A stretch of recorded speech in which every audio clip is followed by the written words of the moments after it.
What's up, YouTube? Capital G here. Got a very entertaining duel for you guys to check out. This one is going to be all over the place with a whole bunch of nutty plays. We got a really weird version of Necros at the bottom. You can tell that it's Necros because he has the kaleidoscope. Imcam Nations are definitely good in Necros. I think Imcam Nations are just good in like every ritual deck. I feel like they are fantastic supports. He is running Zaborg, the Mega Monarch. You guys will see why that is momentarily. It actually has multiple applications in his deck. And then he's facing off against some Aromages we've seen on this channel. If you give Aromages enough time, they can actually get, somewhere between like 15 and 16 cards in their hand just because of all the draws that they have with like Jasmine and whatnot. But this is more kind of like a trolley stun variant where he has lose one turn basically to slow down the duel. And there is a trolley win condition in here. That is Chain Energy. This is a super old DM card. I remember when people used to play this just messing around back in the day, like 2002, 2003. This card makes it so that any card activated from the hand, or even if you just take a card on your hand and you want to normal summon or set a monster, set a spell or trap on the field, you gotta pay 500 life points every single time. Now, Aromages don't care about paying life points because they're, fucking Aromages. They can gain life points in the oodles, but obviously a deck like Necros not quite equipped to deal with that. But let me shut up and go ahead and roll this. So I believe Imcam Nation going to be activated first, and this is cool because it gives him two monsters immediately on the field. He's going to use both of those monsters to, well, he's going to go ahead and get Necros Cycle, but then he's going to tribute those monsters for Mega Zaborg, and this is a legitimate play, right? So he's going to throw a bunch of his extra deck in the graveyard. Now, if you were playing against something like Doki, you probably would just win off of this because you could just take away their Isoldes and take away all of their key cards from their extra deck. But what he's allowed to do is put 3 copies of Herald of the Arc Light in the graveyard, as well as a Predaplant Chimera Rafflesia. And obviously Herald of the Arc Light is not a hard once per turn, so he's going to be able to get 3 Necros monsters if he so chooses. Probably all monsters. He's got some Necros spells in his hand, so boom, that is a whole lot of pluses. Off Kaleidoscope, he's going to be able to summon Unicorn and the copy of what's the big guy, Valkyris, and he's going to use Valkyris' effect. All in all, I think that was a pretty good turn. Also during the standby phase, he's activating Chimera Rafflesia, and that gets him Miracle Synchro Fusion. So that was actually a lot of pluses that he got, because you can see he opened with 5 cards, and he has what, 6 in hand, 2, so it's like a +3 turn with 2 very big monsters on the field, and you can kind of stun your opponent's extra deck with the copy of Unicorn. So it's pretty solid, but not really going to be the most useful card in this matchup.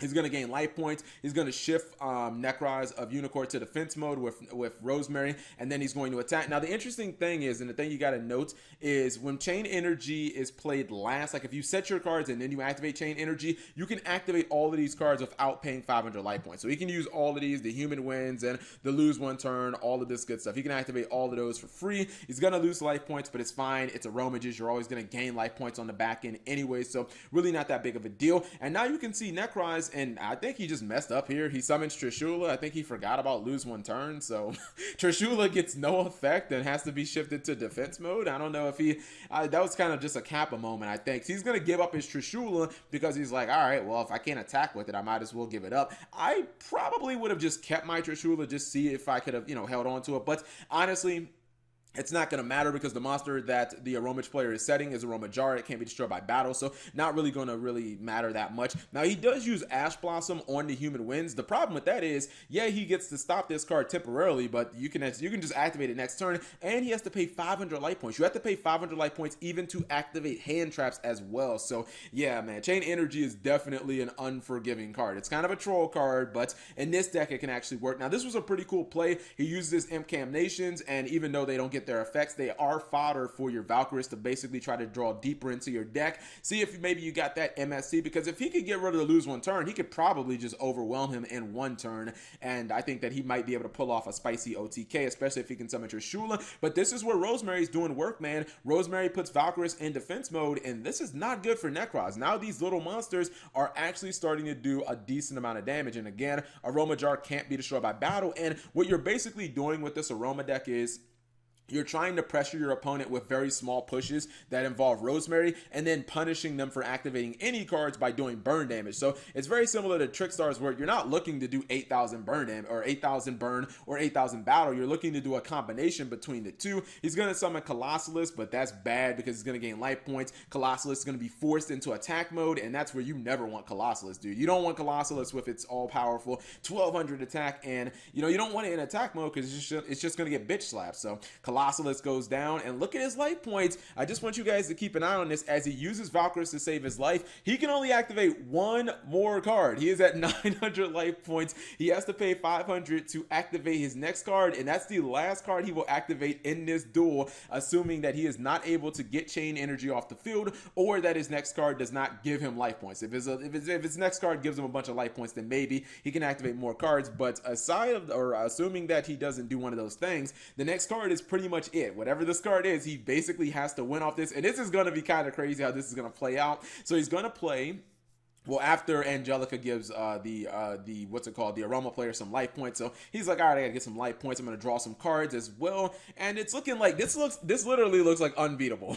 You can only activate one card. Your opponent has like, what, 8 cards on the field. Well, excuse me, 9 cards. I forgot the field spell. Plus another 5 in the hand. You can only activate one card. Like, what exactly can you do? But this can be the game changer. He's gonna activate Miracle Synchro Fusion, which you guys might have missed because I just didn't say it. Earlier in the duel, when he did use Zaborg, he dumped all of these dimensional dragons, well, all of these big dragons from different mechanics into the graveyard turn 1, and now he is able to summon Zark. Now, this is the misplay of the duel. His opponent is going to use the copy of Dried Winds to actually pop the copy of Zark, and that is a super big mistake, and you should understand why, because now that it is not on the field, lose one turn cannot stop its effect, and Zark blows up fucking everything. And since he paid all those life points to blow up Zark, he's only at 200 life points, and all he has is he has a Divine Serpent Gale left, but obviously he can just Trish that.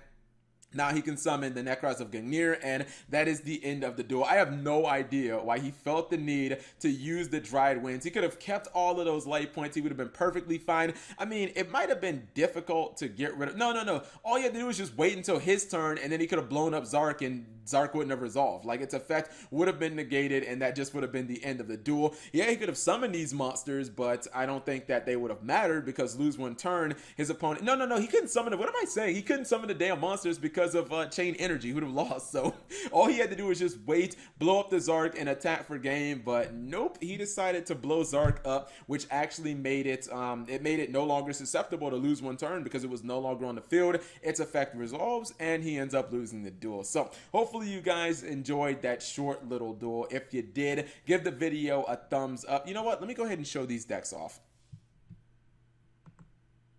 So this is what the Necros deck looks like, and it's really not all that strange. There's just really one card that you probably wouldn't expect to be in here, or actually no. I just noticed that Blackluster Soldier was in here, so that would probably be a second one. But with the amount of cards that you're going to dump into the graveyard with Zaborg the Mega Monarch, I think that it could be, like, it could be pretty decent. I mean, you do have a bunch of light cards, and I guess, you know, the Devi Rituals or the Imp Camnation, some of them are actually dark attributes, so it kind of makes sense. Anyways, let's go ahead and talk about Zaborg the Mega Monarch, which is a easy way to get light monsters in the graveyard, which has never been a problem for Necros because, you know, Manju, Senju, those have always been light. But what this card allows you to do, and number one, you can summon Zaborg really easily because of the Imp Camnations, because these are cards that do not rely on your normal summon. Basically, you just reveal one, you get another one, you end up going +2, and then you can summon Zaborg. You can send a bunch of cards to the graveyard from your extra deck. This is really cool because going first, well, you'll do this going first or second, but going first or second, you can send a whole bunch of Herald of the Arclights to the graveyard. This gives you whatever Necros cards that you really need. If you need monsters, if you need spells, even if your opponent ashes one of them, so what? You end up sending 3 at one time. Well, I guess your opponent could ash to Zaborg, rip.